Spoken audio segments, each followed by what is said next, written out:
The Foundation for Alcohol Research and Education released its annual alcohol poll yesterday, focusing on people's attitudes and behaviours. For the first time in a decade, the poll has shown a shift in people's perceptions, with more of us embracing recent government policy regarding alcohol and nightlife. The poll shows that 3/4 of Australians think that we have a cultural problem with alcohol, and more than 80% of us want to see bars, clubs and pubs shutting at 3 a.m. or earlier. There is this increased awareness, particularly around the alcohol industry's activity in terms of their marketing and their tactics they use to particularly target younger drinkers.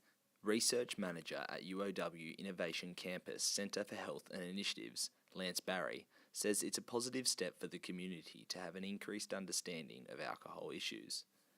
Despite the poll being taken amid increasing concern relating to Sydney's nightlife, Mr Barrie says King's Cross is a good case study as to what impact evidence-based policy has on alcohol-related violence.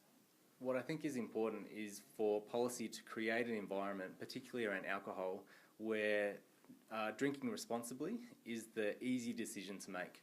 I think it's definitely been adopted into mainstream. Everyone's, wherever you go, everyone wants to have a good drink. So maybe some people have a problem, but it comes down to the person, doesn't it? Not just the culture in general.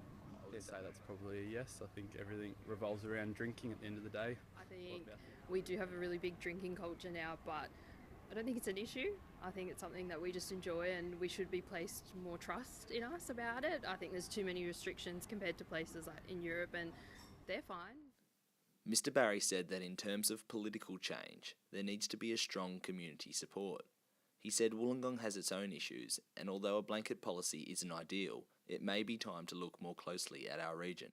There has been a call in research circles recently to look at each individual area, look at where clubs and pubs are closing and the types of drinking activities that are happening, and tailoring policies for each community.